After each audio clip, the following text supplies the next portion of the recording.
እንዴት ዋላችሁ? አሁን አንድ ነገር ለምናችኋለሁ።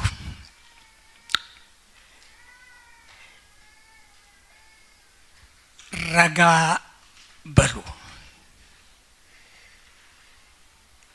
ቀበቷችሁን እሰሩ። አይሮፕላኑ ሊነሳ ነው። ቀልዴን አይደለም። ረጋ በሉ።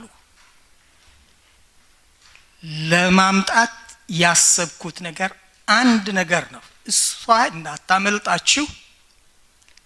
የሚናገረው ነገር ወዲያም ሊል ይችላል፣ ግን ተመልሼ የሚመጣው አንድ ሐሳብ አለኝ። እሱን ከአሁኑ ልንገራችሁ። መድረሻችን በህብረት ብንቀመጥ እግዚአብሔር በረከቱን በእኛ ላይ ያፈሳል። በህብረት ብንቀመጥ እግዚአብሔር በረከቱን በእኛ ላይ ያወርዳል።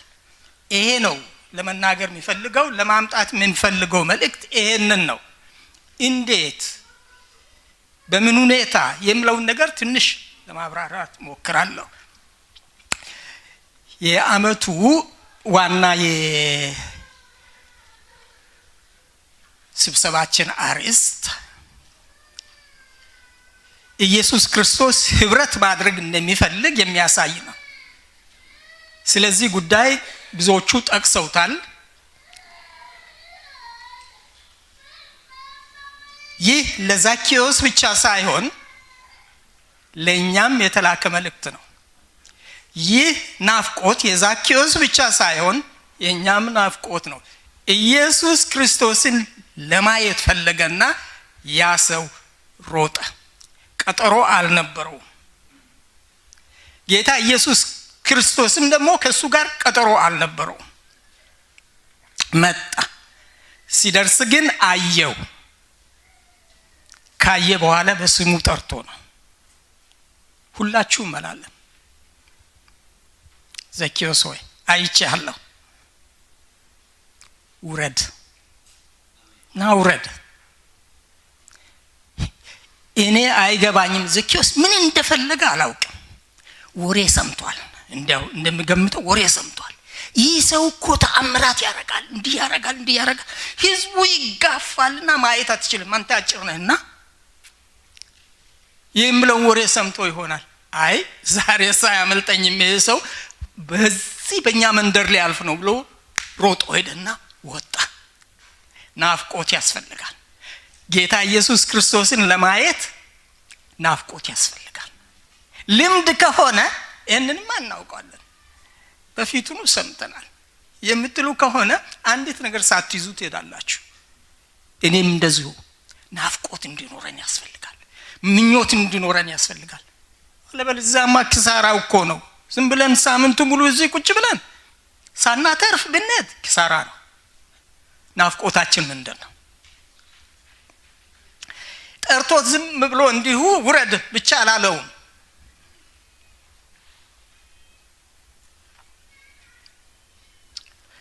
ስሙን ጠራ።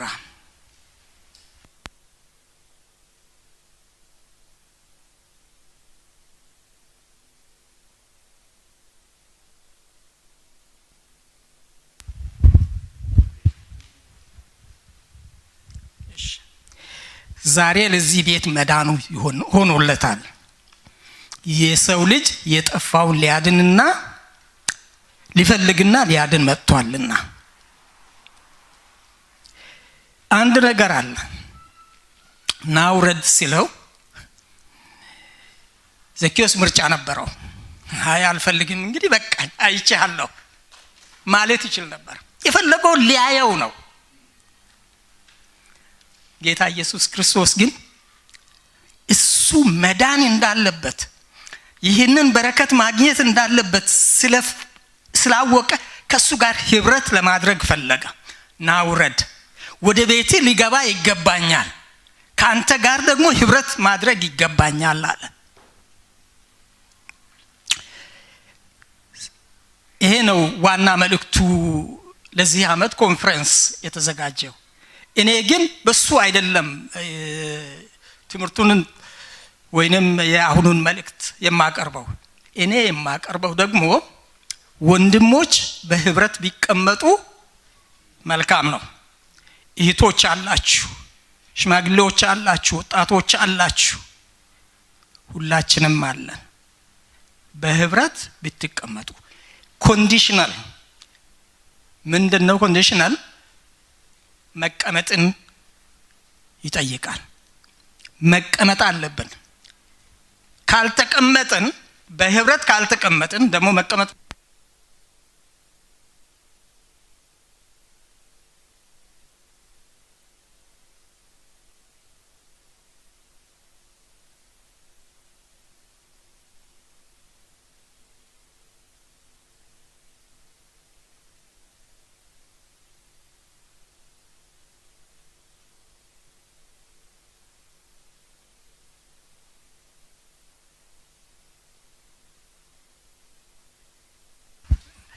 እሺ አሁን ደግሞ መጥቷል እና ይሄ ነው መነሻዬና በዚህ መነሻ ተነስተን መዝሙረ ዳዊት 133 ቁጥር 1 እስከ 3 ያለውን እናነባለን። ለኔ የተሰጠኝ በህብረት ቢቀመጡ የሚል ነው። ወንድሞች በህብረት ቢቀመጡ እነሆ መልካም ነው፣ እነሆም ያማረ ነው። ከራስ እስከ ጢም እንደሚወርድ እንደሚፈስ እስከ አሮን ጢም በልብሱም መደረቢያ እንደሚወርድ ሽቱ ነው። በጽዮን ተራሮች እንደሚወርድ እንደ አሮን ጠል ነው። በዚያ እግዚአብሔር በረከቱን ሕይወትንም እስከ ዘላለም አዟልና። እግዚአብሔር በግድ እኛ ጋር መቀመጥ አይፈልግም። በግድ አስገድዶ እኛ ጋር ለመሆን አይፈልግም። ለዘኪዮስ የተናገርነው ነገር ዘኪዮስ ጋር እመጣለሁ አለ እንጂ አይ ናውረድ። ዘኪዮስ እምቢ ለማለት ቅድም እንደጀመርኩት ፈቃድ ነበረው። እኛም ሁላችን እምቢ ለማለት ፈቃድ አለን። ጌታ ኢየሱስ ክርስቶስ ማንንም አያስገድድም። በፈቃድ ነው የመጣ ነው። በፈቃድ ነው ሊናገር የሚፈልገው። ስለዚህ የኛ ፈቃደኝነት ያስፈልጋል። ከሱ ጋር ህብረት ለመፍጠር ከፈለግን የኛ ፈቃደኝነት ያስፈልጋል። ወንድሞች በህብረት ቢቀመጡ። ይሄን ነገር ዳዊት ሲዘመር ሲጽፍ መነሻው ምን ነበር? ለምን ምክንያቱ ይሄን ያለው? ያለም ምክንያት አይጽፍም። የጻፈበት የተለያየ ምክንያት ሳይሆን አንድ ምክንያት ነው። የእስራኤል ህዝብ በነገድ በአካባቢ ተለያይቶ ተበታትኖ በምርኮ ተወስዶ ነበር። ይሄ ብቻ አይደለም፣ በጦርነት እየተናወጠ ነበር። ሳኦል በአንዱ በኩል እሱም ደግሞ ለትንሽ ጊዜ ዳዊት ንጉስ ሆኖ በይሁዳ በኩል ነበር። ግን ጦርነት በሚሆንበት ጊዜ፣ ችግር በሚሆንበት ጊዜ አብረው ይሆናሉ፣ ግን ተለያይተው ነው። የእግዚአብሔር ህዝብ ደግሞ የእስራኤል ህዝብ አንድ ቀን መገናኘት ነበረበት። ሲገናኝ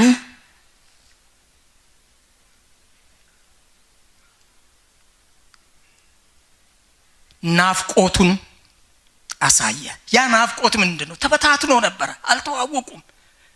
በተለያየ ቦታ ነው ያሉት። ደግሞ ጠላት ያራውጣቸው ነበርና ብዙ ተጨንቀዋል።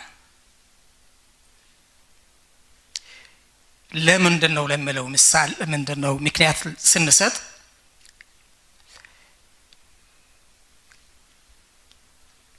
የተበተነው ህዝብ ተሰባስቦ እያለ ሳኦል ደግሞ ንጉስ ሆኖ ፍልስጤማውያን በርትተው ጎልያድን የሚያህል ጀግና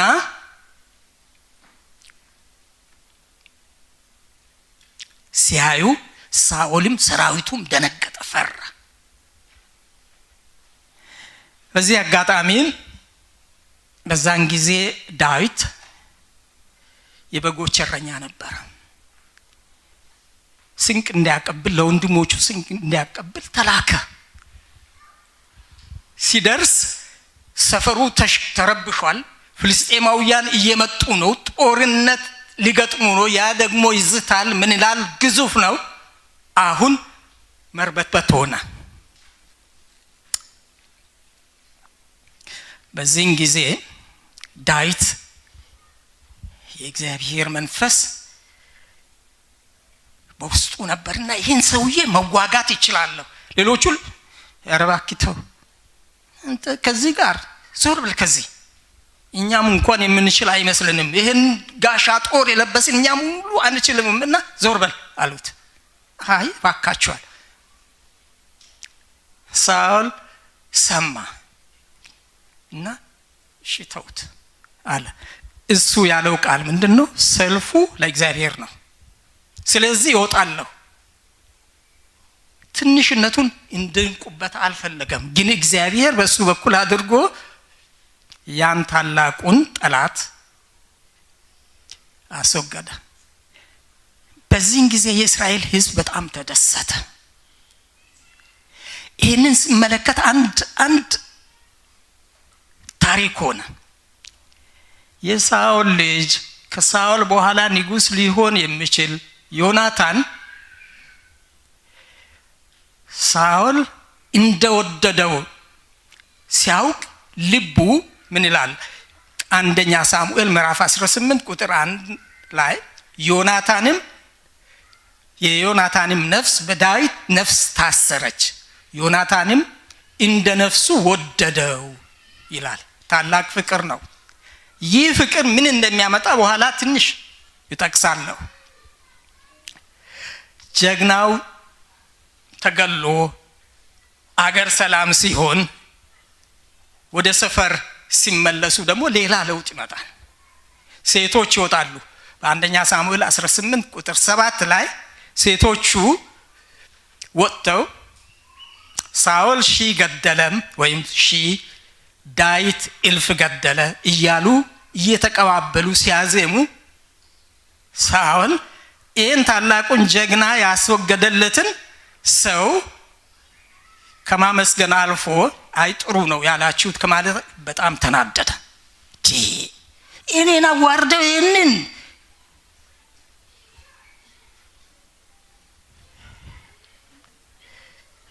ይላሉ። ለፖዚሽን፣ ለስልጣን፣ ለቦታ እንሻማለን። እሱ የፈለገው ትልቅ መሆኑን እንዲነገርለት ነው፣ እንዲዘፈንለት ነው። ግን ሴቶቹ እውነቱን ነው የተናገሩት። በብዙ ሺህ የሚቆጠረውን ሰው የገደለውን ከፊታቸው ያስወገደውን ጎልያድን ገሏልና ለሱ ለዳዊት ምስጋና መስጠት ነበረባቸው። አሁን በዚህን ጊዜ ቅድም ነፍሱ የታሰረችበት ፍቅሩ የጸናበት መልካም ፍቅር የነበረው ዮናታን አባትየው የሚያድመውን አድማ አውቆ ነበርና ተው አባቴ ሊገልህ ይፈልጋልና ከዚህ ጥፋ ይለዋል፣ ይመክረዋል። ፍቅሩ ነው የዳዊትን ነፍስ ሊያድን የቻለው። ዳዊት ይህ ምስጢር ከቤት ወጥቶ ባይመጣ ኖሮ ከአባትየው ጓዳ ወጥቶ በልጁ በኩል ወደ ዳዊት ባይመጣ ኖሮ ዳዊት ይሞት ነበር። ዳዊት ቢሞት ደግሞ በነቢያት የተነገረው የእግዚአብሔር ቃል እንደሚፈጸም በዳዊት ዘር በኩል በእሴይ ስር ጌታ ኢየሱስ ክርስቶስ እንደሚመጣ የሚነገረው ነገር ሁሉ ደግሞ እንቅፋት ሊገጥመው ነው። ግን እግዚአብሔር መንገድ አለው እና ዳዊት ከዛ አመለጠ። ይሄ ሁሉ እየሆነ ዳዊት ግን በተቻለው መጠን ሁሉ ሳኦል ያዘዘውን ነገር ይፈጽም ነበር፣ ያረግ ነበር፣ ይላላክ ነበር።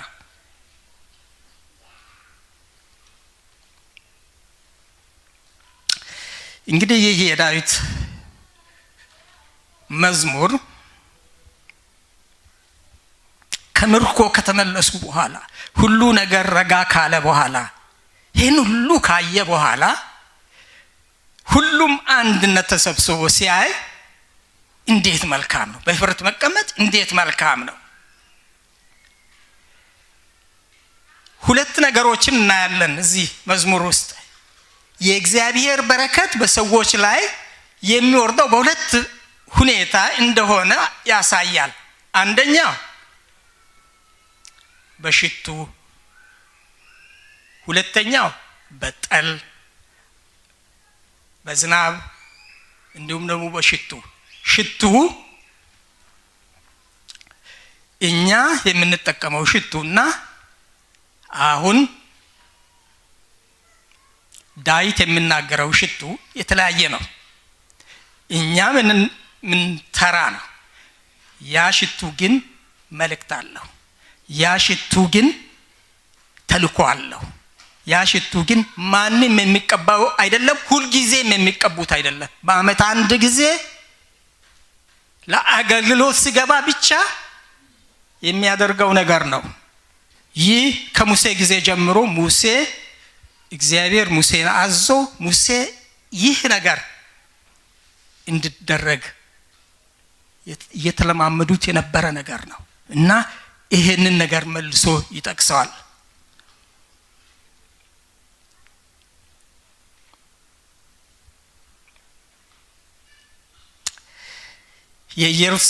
የእስራኤል ነገድ ሁሉ ወደ ኬብሮን ወደ ዳዊት መጥተው እነሆ ይሄ ማለት በሁለተኛ ሳሙኤል ምዕራፍ 5 ከቁጥር 1 እስከ 3 ነው። ሁለተኛ ሳሙኤል 5 ከ1 እስከ 3 የእስራኤል ነገድ ሁሉ ወደ ኬብሮን ወደ ዳዊት መጥተው እነሆ እኛ የአጥንት ፍላጭ የሥጋ ቁራጭ ነን። አስቀድሞ ሳኦል በእኛ ላይ ንጉሥ ሳለ እስራኤልን የምታወጣና የምታገባ አንተ ነበር። እግዚአብሔርም አንተ ሕዝብን እስራኤልን ትጠብቃለህ፣ በእስራኤልም ላይ አለቃ ትሆናለህ ብሎህ ነበር አሉት። የእስራኤልም ሽማግሌዎች ሁሉ ወደ ንጉሡ ወደ ኬብሮን መጡ። ንጉሥ ዳዊትም በኬብሮን በእግዚአብሔር ፊት ቃል ኪዳን ገባ። በእስራኤልም ንጉሥ ይሆን ዘንድ ዳዊትን ቀቡት። አሁን ዳዊት ደረጃው ከፍ አለ። ሳኦልም ሞተ፣ የሳኦል ልጆችም ወራሾቹም ሞቱ። ዳዊት ብቻውን ቀረ። በዛን ጊዜ የእስራኤል ሕዝብ ተስማማ። አሁን በህብረት ተቀምጧል። የምርኮ ጊዜ አልፏል። ግን ጠላት እንደቀና ቢመጣ የሚያሸንፉት ኃይል በህብረት ቢሆኑ ነው። ውሃ ካላችሁ ስጡኝ። ቅድም መጀመርኩት በሁለት መልክ ነው የሚያቀርበው። በሽቱ በአሮን ላይ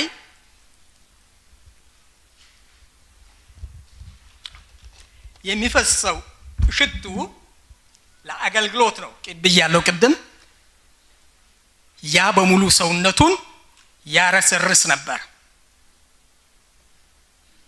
በእኛ ብንተረጉመው የእግዚአብሔር ጸጋ፣ የእግዚአብሔር መንፈስ ቅዱስ ለአገልግሎት በሰው ላይ ይወርዳል፣ ይቀባል። ያ ለአገልግሎት ነው፣ ለሌላ ነገር አይደለም፣ ለጌጥ አይደለም፣ ወይም ባጠገባችን ላለው ሰው መልካም ቃና እንዲያመጣ አይደለም፣ ለአገልግሎት ነው። ይሄ ነገር በደንብ መያዝ አለበት። ለዚህ ነው ትኩረት ሰጥቶ ይህ መልካም ነው። ከዛ በኋላ ደግሞ በጠል ያስመስለዋል እንደ ዝናብ። ሄሮን ተራራ ላይ የሚወርደው ዝናብ ጠል ምድሪቱን ያረሰርሳል፣ ፍሬያማ ያደርጋታል። አሁን እነዚህ ሁለቱ ነገሮች ተያይዘው አንደኛ የእግዚአብሔር ቅባት ይመጣል፣ ሁለተኛ ደግሞ የመጣው ቅባትም ለሌላው የሚደርስ የሚያረሰርስ ነው። ያ ቅባት በአንድ ሰው ላይ ብቻ ነው፣ ግን ይህ ጠል ለሁሉም የሚተርፍ ጠል ነው። መሬትን ቡቃያማ የሚያደርጋት ነው። ለእግዚአብሔር አገልግሎት መልካም ሽቱ በእኛ መካከል በእኛ ውስጥ ሊኖር ይገባል። ሰው የምንናገረውን አይደለም የሚሰማውና የሚቀበለው፣ የምናደርገውን ነው።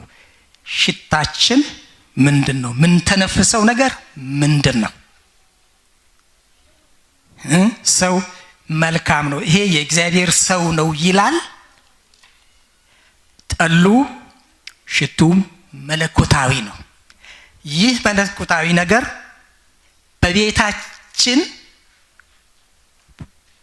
በራሳችን መጀመሪያ ልጀምር፣ በግላችን፣ ሁለተኛ በቤተሰባችን፣ ሶስተኛ በህብረታችን፣ አራተኛ ደግሞ በሀገር በምንኖርበት ቦታ እንዲወርድ ያስፈልጋል። ይህ እንዲወርድ እግዚአብሔር ደግሞ በረከቱን በዚህ መልክ እንዲያወርድ ከፈለግን ህብረት ማድረግ አለብን። እኔ ለራሴ የሚገዛበት ህግ እንዲኖረኝ ይገባል። ለራሴ ለግሌ፣ እያንዳንዳችሁ እንደዚሁ። ያለ ህግ አንመራም። ቤተሰብ ህግ አለው።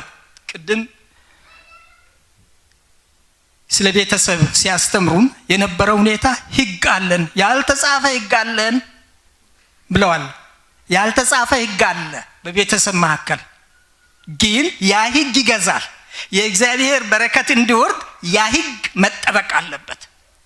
አሁን ለምሳሌ የተጋቡ ሰዎች ባልና ሚስት ወጥተው አልጋ ላይ ሲወጡ አንደኛው ተኝቶ መጽሐፍ ላንብብ ይላል፣ ሌላው እባክህ ደክሞኛል ልተኛ ይላል። አይሆንም፣ ይህን ልጨርስ ባክሽ፣ በጣም ያምራል። አሁን እኮ አለመግባባት ሊመጣ ነው፣ እንቅልፍ ላይኖር ነው። እንዴ በዚህ ሁኔታ እንዴት ሆኖ እግዚአብሔር በረከትን ለነዚህ ሰዎች ይሰጣል? መልካም እንቅልፍ እንዴት ሆኖ ይተኛሉ? አያገኙም። ለምን? መለያየት አለ። እሺ የኔ እመቤት ወይም እሺ የኔ ወንድም አጥፍቶ አብሮ መተኛት፣ በዛን ጊዜ ሁለቱም ረጋ ብለው አርፈው ይተኛሉ። ይሄ ለተጋቡት ብቻም አይደለም። ህፃናትም አጠገባችሁ ሊኖሩ ይችላሉ። ለህፃናትም አስባችሁ፣ ህፃናትም እንደው መብራቱ እንትን እያስቸገራቸው እንቅልፍ እንዳያጡ አጥፍታችሁ ብትተኙ፣ በዛን ጊዜ ህብረት ይሆናል። ህብረት ሲሆን ደግሞ እግዚአብሔር በረከቱን ያወርዳል በቤተሰብ ዘንድ። ትናንሽ ነገሮች ህብረታችንን የሚያፈርሱ፣ ቤተሰባችንን የሚያፈርሱ ጥቃቅን ነገሮች አሉ፣ ዋጋ የማንሰጣቸው። ቅድም ዘርዝረውታል። አሁንም ቢሆን እንድናስታውስ ያስፈልጋል። ትናንሽ ነገሮች ሲጠሩ አኩርፎ ዞር ማለት ወይም ቅድም መነን ያለችው እዚህ ተነስታ ቄስ ወንዶሰን ትንሽ ወንድሞች ወጣቶች ወንዶችን ልክብ መሞክርም አትቀጥሉ በዚህ ሁኔታ፣ ይወድሻለሁ በሉ፣ ይወድሃለሁ በሉ። ተገላለጹ። ከአፍ የሚወጣውን ነው ሰው የሚሰማው። በልብ ያሰብከውን እግዚአብሔር ነው የሚያውቀው እንጂ ሰው አያውቅም። ስለዚህ ተናገሩ።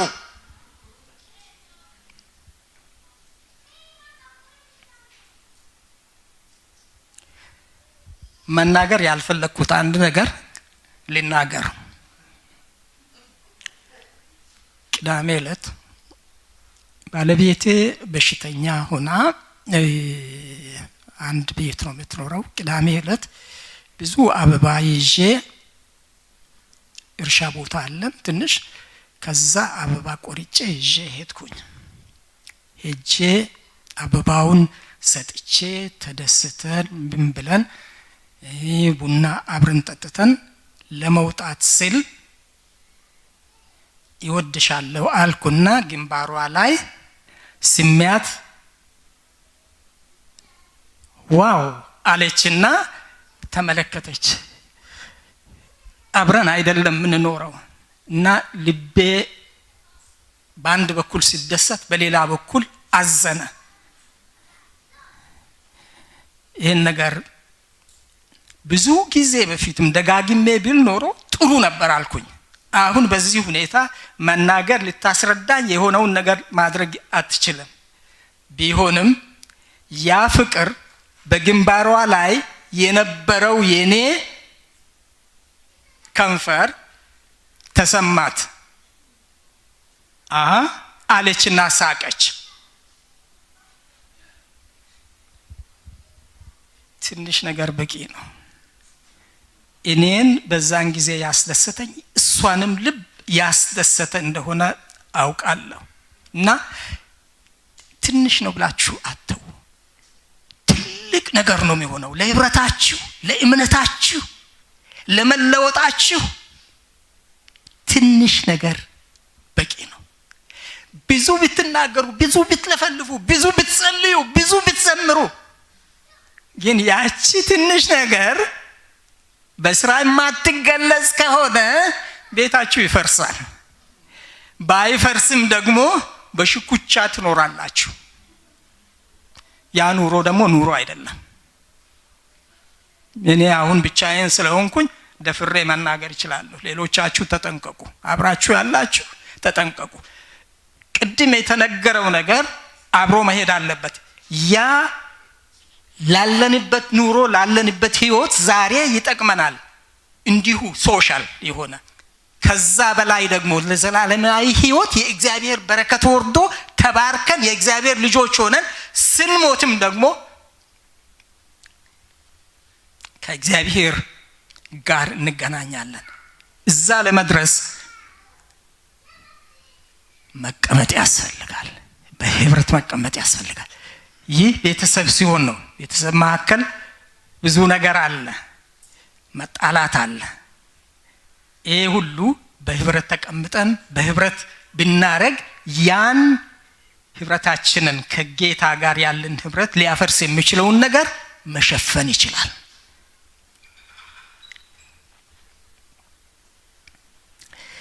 ሌላው አሁን ቤተሰብን ተናግሬያለሁ ህብረታችን አሁን ወደዚህ ህብረት የመጣ ነው ስርዓት ደንብ አላማ ስላለን ነው ቤተሰብም እንደዚሁ ነው እኔም ኑሮዬ እንደዚህ ነው ይሄን አላማ እንድናደርግ ወረቀት ፕሮግራም አዘጋጅተው በተኑልን ቤት ቦታ መደቡ ስርዓት ያለው ነገር የእግዚአብሔር መንፈስ ከኛ ጋር እንዲሆን እግዚአብሔር ደግሞ ለኛ በረከቱን እንዲያወርድ ስርዓት እንዲኖረን ያስፈልጋል ያ ስርዓት የተስማማንበት ስርዓት አለ ሌላ ስርዓት ደግሞ ከእግዚአብሔር የተሰጠን ስርዓት አለ አላማ አለን ይህች ቤተክርስቲያን አላማ አላት ይህ ህብረት አላማ አለው የት ለመድረስ ነው እኔ ቅድም መጀመሪያ ያልኩት የተሰበሰብነው የእግዚአብሔርን በረከት ለመቀበል ነው በጋራ ለመቀበል በግል ለመቀበል በቤተሰብ ለመቀበል ነው ህፃናቶቻችሁን ይዛችሁ መጣችኋል ህፃናቶቻችሁን እኛ እዚህ የምንሰብከውን እኛ የምናስተምረውን እዛ ውጭም የሚማሩትን ሁሉ አንድነት አድርጎ እግዚአብሔር ያያል ሁሉንም ይደምራል አንድ ያረጋል በረከቱን ደግሞ ለሁሉም ይሰጣል ቤተሰቡ ልጆች ህፃናት እዚህ ስለሌሉ ህፃናትን እግዚአብሔር እዛ አይተዋቸውም ለእናንተ የሚወርደው በረከት ለነሱም ይወርዳል አትስጉ አይዟችሁ አዎ ህብረተሰባችን የሚመራበት ህግ አለው ደንብ አለው አላማ አለው እዛም ህብረት ከሌለ ያ ህብረት የዛ አገር ሶሳይቲው ይሄም ይሁን ኢትዮጵያም ይሁን ይናወጣል። የእግዚአብሔር በረከትም አይወርድም። የእግዚአብሔር በረከት ስለሌለ ነው ሁልጊዜ የምንቆራቆሰው፣ እርስ በእርስ የምንገዳደለው። የእግዚአብሔር በረከት እኮ ቢወርድ ልባችን ያርፋል። ስለዚህ ልባችንን የሚያሳርፈው የእግዚአብሔር ጠል በእኛ ላይ እንዲወርድ መቀመጥ አለብን። ቁጭ ማለት አለብን። ቁጭ ብለን መስማት አለብን። መታገስ አለብን። ዓላማችንን እንወቅ። የት ለመድረስ ነው? እዚሁ ብቻ ልንቀር ነው? ስብሰባ ተሰብስበን አጨብጭበን እዚሁ ልንቀር ነው? አይደለም። እኔ የሚፈልገው ኢየሩሳሌምን ነው። ጌታ ኢየሱስ ክርስቶስ ወዳለበት ነው መሄድ የሚፈልገው። የዘላለም ሕይወትን ነው የሚፈልገው እንጂ እዚሁ ለመቅረት አይደለም። እዚሁ ተመችቶኝ በልቼ ጠጥቼ ለመቅረት አይደለም። ይሄ ከሆነ ዓላማዬ በጣም የተወሰነ ነው። በግል ደረጃ እንግዲህ በጋራ ደረጃ እነዚህን ነገሮች ተነጋግረናል።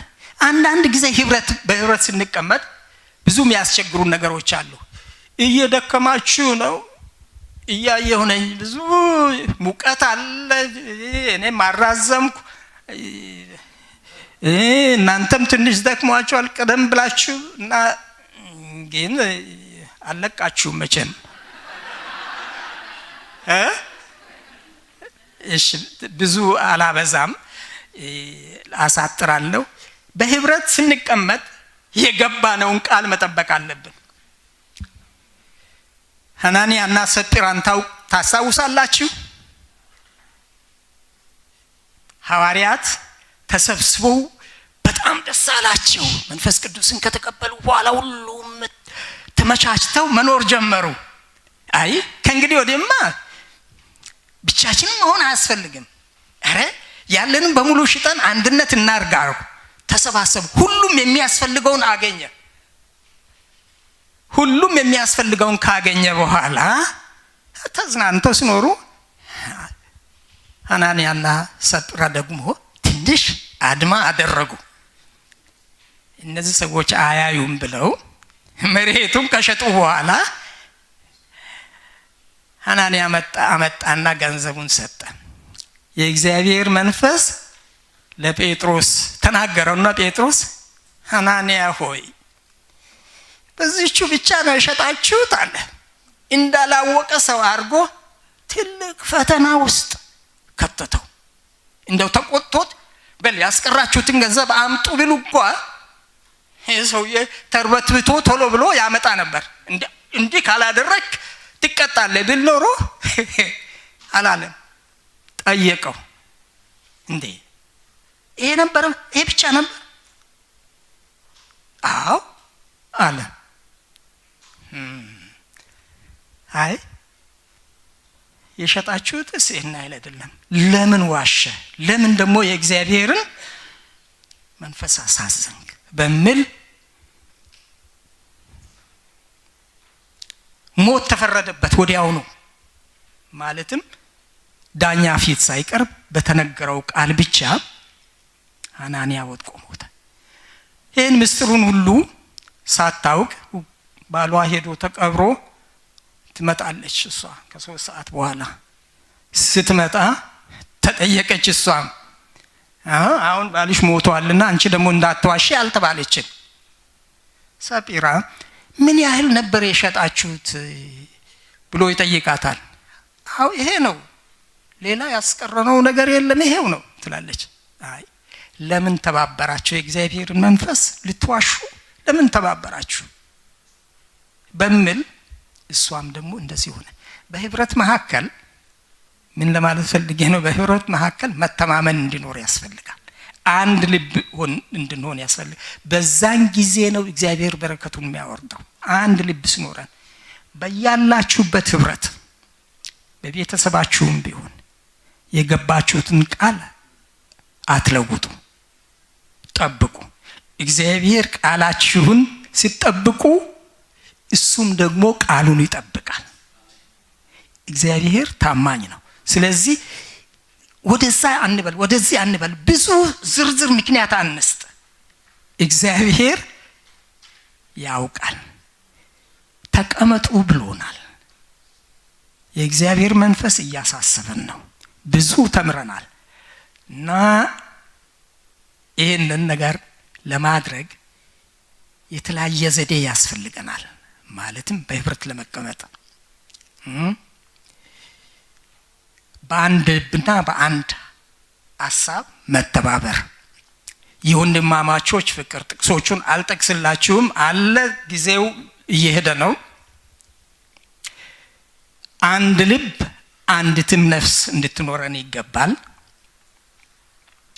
የመንፈስ አንድነት፣ በአንድ መንፈስ መጠመቅ፣ አንዱንም መንፈስ መጠጣት ያስፈልጋል ለህብረታችን። ይህ ህብረት ከእግዚአብሔር ጋር ያለን ህብረት እንደዚህ ካልሆነ ያን በረከት ልናገኝ አንችልም።